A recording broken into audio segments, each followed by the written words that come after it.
تو دین اور دنیا دو الگ الگ خانے نہیں ہیں۔ اسلام ترک دنیا سے روکتا ہے لیکن گھر کے دنیا سے بھی بچنے کی تلقین کرتا ہے۔ رہبانیت کا درس بھی نہیں دیتا، لا رہبانیت فی الاسلام، اسلام میں رہبانیت نام کی کوئی چیز نہیں ہے کہ تم گھر بار چھوڑ دو، تم بستی چھوڑ دو، تم کوہ و غار کی زندگی اختیار کرو، اسلام کا یہ مزاج نہیں ہے۔ ابھی بات ہو رہی تھی، حضور نے مواخات قائم کیے مدینہ المنورہ میں، 2 مرتبہ قائم کیے۔ ایک دفعہ حضور نے مکے میں قائم کیے تھوڑے صحابہ کے درمیان، اور مواخات مدینہ یہ کائنات کا ایک انوکھا باب ہے، اور یہ ایک الگ مضمون اور عنوان ہے کہ دو افراد کو، ایک انصار لیا اور ایک مہاجر لیا، اور حضور نے ان کے درمیان مواخات قائم کر دی۔ تو حضرت ابو درداء اور حضرت سلمان فارسی کے درمیان حضور نے مواخات قائم کی۔ تو جن کے ساتھ بھائی چارہ تھا وہ پھر حال پوچھنے جاتے تھے کہ میرے بھائی کو پریشانی تو نہیں ہے۔ تو حضرت سلمان فارسی گئے حضرت ابو درداء کے گھر، تو دیکھا کہ حضرت ابو درداء کی بیوی وہ عام سے کپڑوں میں تھی۔ تو انہوں نے کہا کہ میری بہن یہ کیا ماجرا، میلے کچیلے واجبی سے کپڑے؟ تو کہا کہ تمہارے بھائی کو دنیا کے ساتھ کوئی رغبت نہیں ہے، عورت آراستہ ہو۔ حضور نے فرمایا کہ عورت کی خوبیاں بیان کی کہ بہترین عورت وہ ہے جب اس کا شوہر دیکھے اس کو تو اسے خوش کر دے، وہ اس کا لباس اور طرز زندگی ایسا ہو کہ مرد کے لیے مسرت، خوشی اور سرشاری کا ذریعہ ہو، تاکہ اس کی نظر یکسو رہے اور اس کے خیالات پر آگندہ نہ ہوں، اس کی سوچوں میں آوارگی نہ آنے پائے۔ تو کہا کہ تمہارے بھائی کو رغبت ہی نہیں ہے دنیا کے ساتھ، اس لیے مجھے اس کی کوئی ضرورت نہیں ہوتی۔ خیر حضرت ابو درداء آئے تو کھانا لائے، تو حضرت سلمان فارسی نے کہا کہ آپ بھی کھائیے۔ کہا میں روزے سے ہوں۔ کہا کہ میں تو نہیں کھاؤں گا جب تک آپ نہیں کھائیں گے، تو نفلی روزہ مہمان کے لیے توڑا جا سکتا ہے۔ تو انہوں نے روزہ افطار کر لیا، ساتھ بیٹھ کے کھانا کھایا، رات پڑی، سونے لگے۔ تو حضرت ابو درداء مصلی بچھا لیا۔ حضرت سلمان فارسی نے کہا کہ جناب آپ کو میرے ساتھ سونا پڑے گا۔ اللہ اکبر! یار وہ صوفی حضور کی تربیت کے پالے ہوئے تھے، آج تو پھر فتویٰ متوجہ ہو جاتا نا کہ اس نے مجھے نماز سے روکا ہے، یہ دارا اسلام سے خارج ہے۔ تو آپ نے کہا ٹھیک ہے، مہمان ہو، مہمان نوازی کا یہ بھی ایک ڈش ہے نا، چلو میں سو جاتا ہوں۔ سحری ہوئی تو سلمان فارسی اٹھے اور ان کو اٹھایا، بیدار کیا، تہجد پڑھی دونوں نے۔ اور پھر حضرت سلمان فارسی نے کہا کہ تمہارا میں نے عمل دیکھا، تمہاری بیوی کے کپڑے میلے کچیلے تھے، تم نے روزہ رکھا ہوا تھا اور رات تم قیام کرتے ہو۔ تو کہا کہ تمہارے نفس کا بھی تمہارے اوپر حق ہے، تمہارے اہل خانہ کا بھی تمہارے اوپر حق ہے، تمہارے رب کا بھی تمہارے اوپر حق ہے، اور تمہارے مہمان کا بھی تمہارے اوپر حق ہے، اور ہر ذی حق کا حق تمہیں ادا کرنا ہوگا۔ اور یہ بات چھڑی اور پھر دونوں چلتے ہوئے حضور کے پاس آ گئے۔ خوشا وہ وقت کے فیض عام تھا ان کا، خوشا وہ وقت کے بطح مقام تھا ان کا۔ کیسے وہ لمحے تھے! آج تو کوئی مسئلہ ہو تو کوئی ملتا ہی نہیں ہے، درد ہو تو سنائیں کس کو، زخم ہو تو دکھائیں کس کو، کہانی ہو تو کہیں کس سے، دکھڑے ہوں کس کی دہلیز پہ رکھیں، کس کے کندھے پہ سر رکھ کے روئیں، کوئی رہا ہی نہیں ہے۔ تو وہ اٹھے اور حضور کے پاس آئے، اور حضرت سلمان نے اپنی کہانی سنائی اور ابو درداء نے اپنی بات کہی۔ تو میرے حضور نے کیا کہا سنو، میرے حضور علیہ الصلوۃ والسلام نے ارشاد فرمایا، صدق سلمان، کہا میرے سلمان نے سچ کہا ہے۔ تو ہمارا دین ہمیں یہ کہتا ہے کہ تمہاری زندگیاں خوبصورت ہو، رب کا حق بھی ادا کرو۔ اور حضور نے ایک شخص کو دیکھا وہ سخت کمزور ہے، تو آقا کریم نے فرمایا کہ کیا ماجرا ہے، تم بہت کمزور ہو؟ اس نے کہا کہ بہت ساری مصیبتیں ہیں جو میرا رخ کر رہی ہیں۔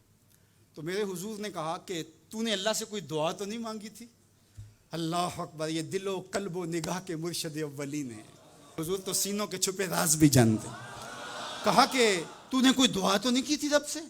کہا جی حضور میں نے اللہ سے دعا کی تھی۔ کیا دعا مانگی؟ کہا میں نے اللہ سے کہا مالک جو بھی تکلیفیں ہیں، مصیبتیں ہیں، وہ آخرت کے حصے کی بھی دنیا پہ بھیج دے تاکہ یہیں فارغ ہو کے جاؤں، آخرت میری صاف ہو جائے۔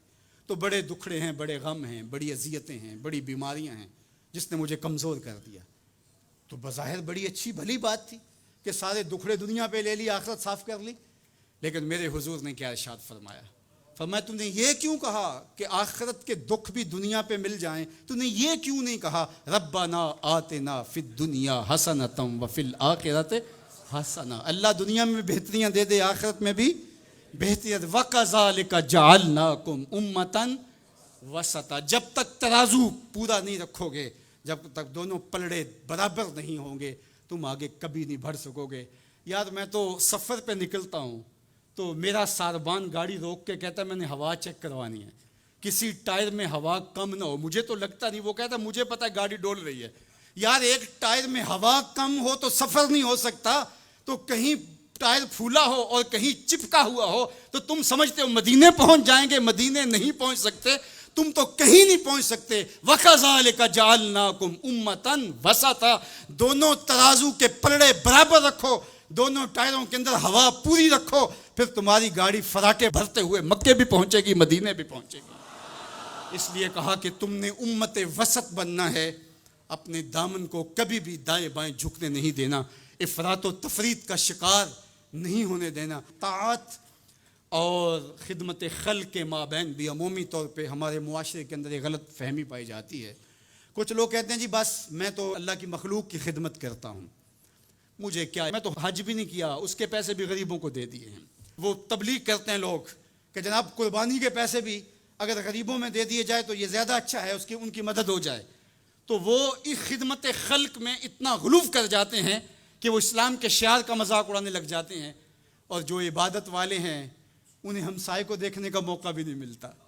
اور آپ جانتے ہیں کہ جب ایک بستی کو برباد کرنے کا حکم دیا گیا تو کہا کہ یہاں تو ایک بستی میں شخص رہتا ہے جس کا سر سجدے سے اٹھتا ہی نہیں، کہا میرے بندوں کے اوپر قیامتیں ٹوٹیں اور ان کے اوپر ظلم اور جبر کے پہرے ہوں اور اس کے ماتھے پہ شکن نہیں آتا، اس کے سمیت ہی بستی کو لٹ کے رکھ دو۔ یار عبادت کرتے ہو لیکن ہمسایوں کا خیال بھی رکھو۔ میرے حضور علیہ الصلوۃ والسلام نے لعاب پھینکا نا تو صحابہ نے اپنے ہاتھوں پہ لے کے اپنے منہ پہ بن لیا۔ کائنات کے اندر آپ کو ایسا کوئی محبوب نہیں ملے گا جیسے حضور ہے۔ آپ نے عشق اور محبت کی لوک داستانیں بڑی سنی ہوں گی، لوگوں نے نہریں بھی کھودیں، لوگوں نے محبوبوں کے لیے کیا کچھ نہیں کیا، لیکن آج تک آپ کو ایسا نہیں ملا ہوگا کسی محب نے محبوب کا لعاب بھی چاٹا ہو۔ کائنات میں یہ انوکھا باب ہے۔ تو حضور علیہ الصلوۃ والسلام نے فرمایا کہ تمہیں اس چیز پر کس نے ابھارا کہ میرا لعاب بھی اپنے چہروں پہ مل رہے ہو؟ تو انہوں نے کہا اللہ اور اس کے رسول کی محبت نے۔ تو میرے حضور نے اس کی نفی نہیں کی، لیکن ساتھ ہی فرمایا اگر کوئی چاہتا ہے کہ اللہ اور اس کے رسول سے محبت کرے اور اللہ اور اس کا رسول اس سے محبت کرے تو وہ ہمسایوں کے حقوق کا خیال رکھے۔ یعنی تمہارا یہ پہلو بھی، تم عاشق رسول بھی ہو لیکن ہمسایوں کا بھی تو خیال رکھو۔ تمہارے گھر پہ جھنڈا تو لگا ہے حضور کے میلاد کا، لیکن اگر ہمسایوں کے گھر میں اندھیرا ہے تو یار اپنے گھر میں اس سال اگر چراغاں نہیں کر سکے، غریب ہمسائے کا میٹر کٹ گیا اس کا بل دے دو، آمنہ کا لال زیادہ خوش ہوگا، میلاد والا رسول زیادہ خوش ہوگا۔ اس لیے دونوں پلڑے برابر رکھو، نہ تو عبادات کے زعم میں تم خدمت خلق کو اور ہمسایوں کے حقوق کو اور رشتہ داروں کے حقوق کو بھول جاؤ، اور نہ یہ کہ تم خدمت خلق کے نام پہ عبادات کا مذاق اڑانے لگو۔ وَكَذَلِكَ جَعَلْنَاكُمْ أُمَّةً وَسَطًا۔ ادارت المصطفیٰ دونوں بازوؤں کے ساتھ اڑنے کی فکر رکھتا ہے، اور امت وسط کے مزاج کو لوگوں میں راسخ کرنا شروع ہوتا ہے۔ ظاہر ہے جب کبھی اس بازو پہ زور پڑے تو کبھی اس بازو پہ زور پڑے تو بازو جھکنے لگتے ہیں، تو میرا اللہ مدد کرتا ہے، نصرت دیتا ہے۔ تو کبھی ہمارے کسی بازو پہ فتویٰ بھی آ کے جو ہے وہ زور ڈالتا ہے، کبھی کسی فتوے کا میزائل لگتا ہے، لیکن ہم تو بلے شاہ کی بولی میں کہتے ہیں بلے آلو کی تینوں کافر کافر آکھن تو آہو آہو آکھ۔ ہمارا کام الجھنا تھوڑا ہے، ہم نے تو آگے بڑھتے ہی چلے جانا ہے، اور ہماری منزل تو مدینہ ہے، ہم نے تو اس کی طرف عازم سفر رہنا ہے۔ ادارت المصطفیٰ ایک فکر کا نام ہے، اور وہ فکر جو مدینے کی ضیاؤں سے پھوٹتی ہے، گنبد خضرا کے جمال کی روشنی ہے، اور وہ مصطفی نہیں ہو سکتا جس کے دونوں بازو میں سے ایک بازو شل ہو۔ حضور کی امت سے جس کو پیار نہیں ہے، حضور کی امت سے جس کو محبت نہیں ہے، حضور کی محبتوں کا کبھی بھی مستحق نہیں ہو سکتا۔ میرے بزرگ فرمایا کرتے تھے جس کے بچوں سے تم پیار کرتے ہو اس کا باپ تم سے پیار کرتا ہے۔ اگر تم چاہو کہ حضور ہم سے پیار کریں تو حضور کی امت سے پیار کرو۔ تو ایک امت بنو، دوسرا امت وسط بنو، تو پھر دیکھنا تمہاری شاہین صفت پرواز اس کو کوئی چھو بھی نہیں سکے گی۔ تم پھر بڑھتے رہو گے اور تمہارا بڑھنا منزل آشنا ہوگا، اور تو راہ نورد شوق ہے منزل نہ کر قبول، لیلا بھی ہم نشیں ہو تو محمل نہ کر قبول۔ تیرا تو مطمع نظر، تیرا تو ہدف ہی کچھ اور ہے، تو دنیا کے لیے نہیں ہے، دنیا تیرے لیے ہے، تو خواہشات کا دیوانہ نہیں ہے، بلکہ خواہشات تیرے پیچھے دوڑیں گی اور زمانہ تیری دہلیز پہ باندیوں کی طرح نوکری کرے گا۔ من کان للہ کان اللہ لہو، تو ان کا ہو کے دیکھ، زمانہ تیرا ہو جائے گا۔